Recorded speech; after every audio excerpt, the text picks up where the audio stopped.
Thank you very much, Rai. Thank you for the invitation. Thank you for organizing this new series and for deciding to look at this particular topic and inviting the four of us. And we will be listening to all four in a short while. Charles Darwin made a very important observation, and you actually started talking about that as well, in terms of the fact of change.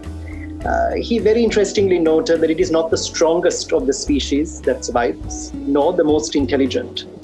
It is the one that is most responsive to change. And this is where, going into 2020, we've seen change taking over, change as though we've never seen it before. We've had to virtually leap into the future, and we've done it. And that is part of the art of managing, dealing with the new situation that we are either in, or we could say, and that is why I like to talk about mid or post COVID-19 that we're already facing. But how are we going to go about ensuring that we are going to be able to play a role, that we are going to be relevant? And at the end of the day, whatever field we may look at, whatever sector we may be focusing on, relevance remains one of the most critical factors.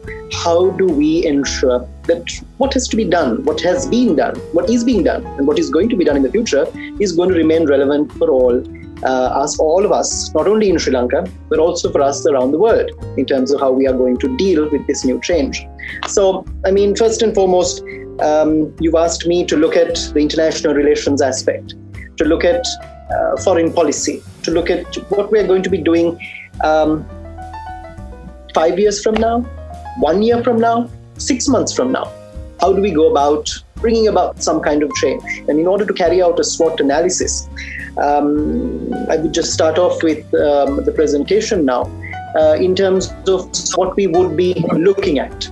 And this is where I like to discuss the fact that this is Sri Lanka's international relations SWOT mid or post COVID-19, and also foreign policy strategizing, how we're going to go about looking at it, how we're going to go about dealing with it. As you mentioned earlier on, Rai, we're also looking at understanding, comprehension, insight into how industries could benefit, how the government of Sri Lanka and industries themselves could capitalize on the opportunities that have been identified. And this is where we come to this very familiar term of globalization. And when we talk about globalization, obviously we understand globalization to be a concept that is quite phenomenal. It is massively beneficial. It has promoted interaction, integration. We've seen regionalism across the world. We've seen greater collaboration of industry, of commerce, of culture, of people, of languages, of diplomacy, you name it. Everything has come together. The benefits that we have derived from globalization are massive. And this is something absolutely wonderful to take note of. But the other side of the coin is that it can be terribly detrimental. Given the fact that we rely so heavily on each other, it seems to be a scenario in which when we look back, and you go back 100 years, it was titled the Spanish flu at the time. Of course, it's debatable as to whether it originated in Spain or not. It was given the free media in Spain that actually led to a lot of publicity about the flu in there. But then that's for a different debate. But it took nearly a year for it to spread to some other parts of the world, in a second, in a third wave, as wave after wave engulfed different parts of the world. Now, at that time, things were very different out there. We were not flying as much as we are today. We were sailing, but it took time to sail. Commerce was apparent. Commerce was certainly a part and parcel of what we were doing, but things were very different back then. And this is where this detrimental aspect of it being terribly detrimental to us in the long run is something that we also need to take on board. And whilst acknowledging the fact that whether we like it or not, and something I like to always mention is the fact that Sri Lanka is an island, but we are not an island in that sense of the word. We are not isolated, cut off, a drop somewhere floating around in the Indian Ocean. Sri Lanka for centuries has been a country that has integrated very closely with the international community. And this is not something that happened post-independence. This is something that happened during the colonial period and also during the time of the kings. And we go back to the Roman Empire and interactions that we had with it, and so many other dynasties around the world, empires around the world, which Sri Lanka known by various other names in the past, had a key interactive element. That aspect has got to be acknowledged. And that's what we're looking at today, I guess, in terms of understanding from an international relations perspective, how is all of this impacting Sri Lanka? Where are we going? How are we going forward? How are we going to respond to some of these changes? How are we going to be able to adapt? That adaptability is what becomes extremely crucial. So going on to the SWOT aspect of it, Rai, if we move on to our next slide, and we talk about our strengths, we talk about our weaknesses. I like to talk of them together. When we look at our strengths and weaknesses, we always talk about the fact that we enjoy supreme location, geographic location. But remember, it can be a massive blessing on one hand. It can also have a detrimental aspect on the other. And this is something that we've got to consider very, very carefully. Obviously, you attract more attention. When you attract more attention, you might be attracting other aspects which might be threatening, which might be causes for concern. And that is something that we can look at. We have various sides to it in terms of acceptance. And this is just some of the strengths that I like to jot down, whether it's in terms of acceptance internationally, being a part and parcel of the international community, interacting very closely with the international community, having historic connectivity with the world. We go thereafter into looking at natural features of the country, whether it is the deep sea ports, whether it is the international airports that we possess, whether it is the natural resources that we have in the country. And natural resources is not only in terms of objects within the country, but also in terms of people.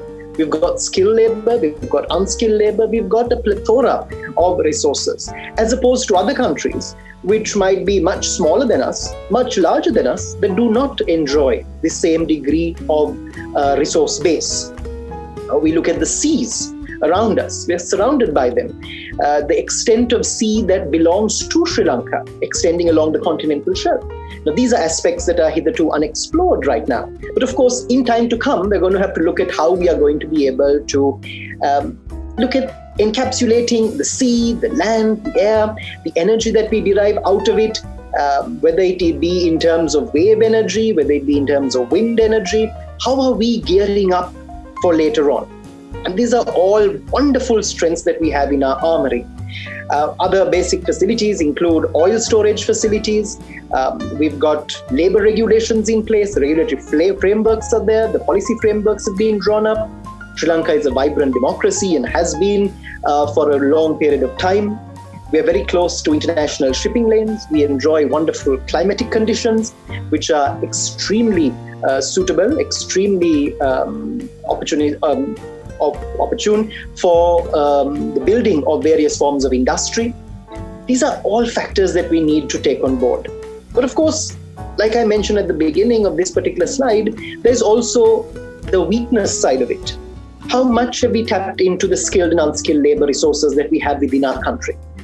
All our labor that leaves the country, a large part. I mean, research has come out today which talks about unskilled labor that goes out into West Asia being the largest contributor to foreign exchange for this country. How much has been done to explore how much exactly they are going out there to earn? Yes, they are remitting quite a bit to Sri Lanka, but are there other ways and means through which skilled labor could have been sent out to accrue that much more? What has been done in that regard? How are we able to tackle that particular aspect? How much of skilled labor are we keen on sending out? Do we have enough opportunities? Are we exploring enough opportunities out there? And this is where international relations becomes paramount for us to delve into, go deeper into that particular area. Moving on to looking at it from a foreign policy perspective. And this is where, in terms of my analysis, while we talk about the strengths and weaknesses, no doubt threats loom all the time, and we can come to that in the Q&A as well. But I like to look at the opportunities in terms of being a bit more optimistic in rather pessimistic times that we live in. Evolving a foreign policy formula.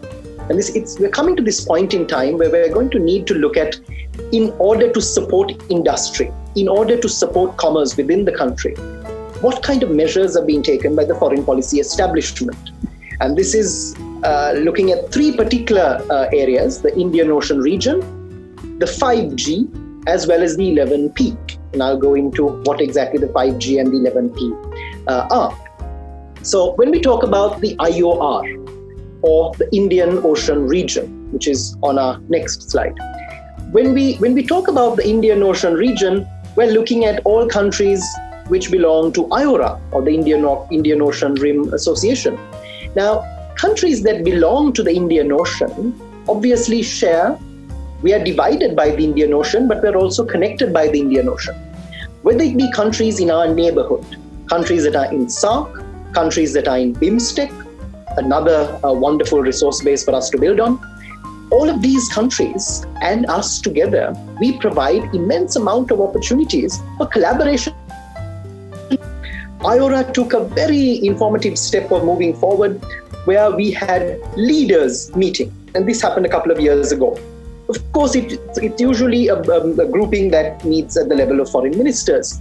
Now, how much more effort is being put in to ensure that it is at the summit level all the time? Not only at times of the meeting, but in terms of the preparatory work that goes into prior to it, and also the follow-up that takes place thereafter, reviewing the process of the Indian Ocean region. This is our neighborhood.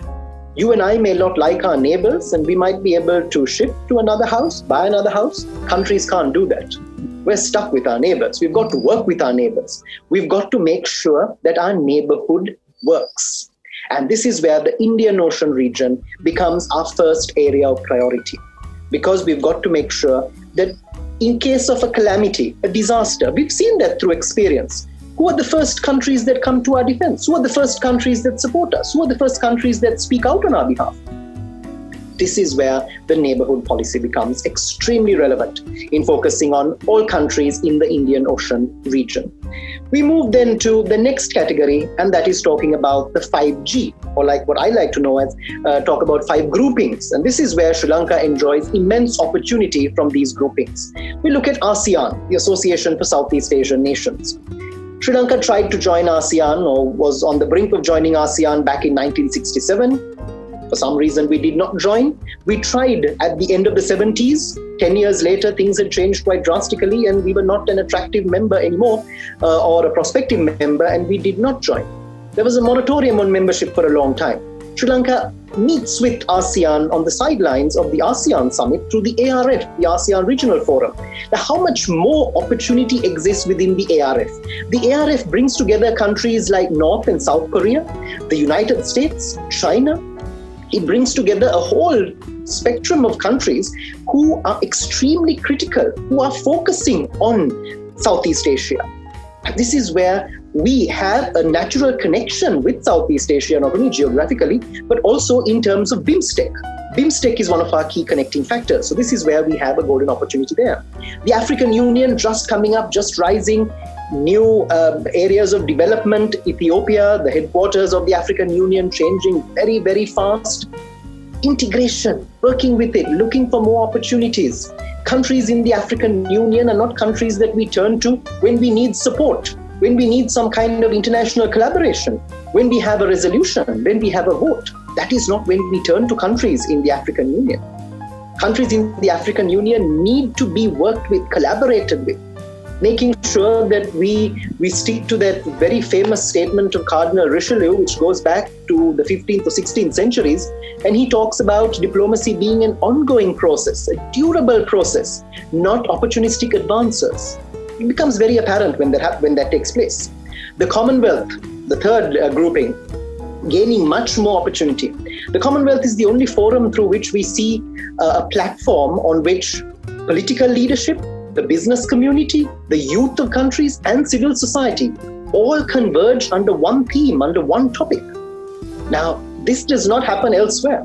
When you have the political leadership, when you have the business community, the youth, and civil society all participating, no one is left out. You're not leaving out any category of society. You're ensuring inclusivity. That becomes extremely relevant within the Commonwealth. We're going to see the Commonwealth taking on much more impetus in the future, given the fact that the United Kingdom has come out of the European Union and is obviously going to focus a lot more on the Commonwealth. And that is a golden opportunity for Sri Lanka to be able to play a very, very crucial role. Sri Lanka held the chair in office position for 2 years. How much we got out of that chair in office position remains questionable at times. It's similar to BIMSTEC. If you ask someone who is the current chair of BIMSTEC, many wonder. Sri Lanka is chairing BIMSTEC. Have we made maximum use of that opportunity? Has it been something meaningful? Has our presidency been meaningful, or has it become mundane? I'm afraid it's the latter. We talked then about the Shanghai Cooperation Organization, or the SCO. Not very much within the radar, very much under the radar in terms of its operation, its area of activity. Sri Lanka is a dialogue partner, the first dialogue partner going back to 2009. We enjoy very positive relations with some of the main countries within this grouping, China and Russia.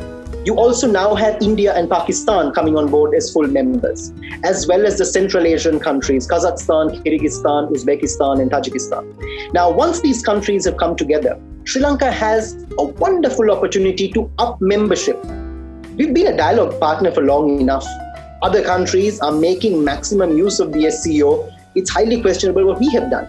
But going into the future, the SCO becomes one of the most critical organizations. And of course, the United Nations system, not just the United Nations in New York, but of course, the entire UN system becomes extremely relevant given multilateralism and integration around the world. And finally, I'll end very quickly on my next point, which is talking about the 11P, or the 11 partners, the 11 crucial partners that I would like to highlight. And of course, it's open to debate in terms of other countries joining on. The United States of America, irrespective of what is going on right now within the country, certainly a country that we have to bear in mind, still remains the global leader, a country with which we have immense opportunity. Australia, coming from the Pacific region, Canada, China, coming from the European Union. We need to be focusing on having key partners within the European Union. One of the key access points into the European Union was the United Kingdom. The UK has moved out. Now, what happens to us? How do we interact thereafter? And of course, Germany comes on board as a very crucial partner. Japan, a historic partner. Qatar, a window into West Asia, which is something extremely relevant to us. Russia, a country that is stuck with Sri Lanka through thick and thin, irrespective of what has happened within the country. Right after we joined the United Nations and we recognized Russia back in 1957. South Africa, a window into Africa. Thailand, a historically connected country. This is not a country that we lay connection through after independence, but of course a country with which we can look at historic connectivity going back to the times of the kings in terms of religious diplomacy or Buddhist diplomacy that occurred at the time. And Turkey, an economy that is rising, a country that is becoming extremely relevant, and it would be prudent for Sri Lanka to continue to work closely with a country like Turkey. Now, that being said, this is a foreign policy formula that we need to be looking at, which would be extremely beneficial not only for diplomacy and diplomatic connectivity, but something that will accrue more benefits. For the business community to lead, you're going to have to need the state to go on board first. The state to chart the course. The business community will follow. We will find loads of opportunities on that particular platform.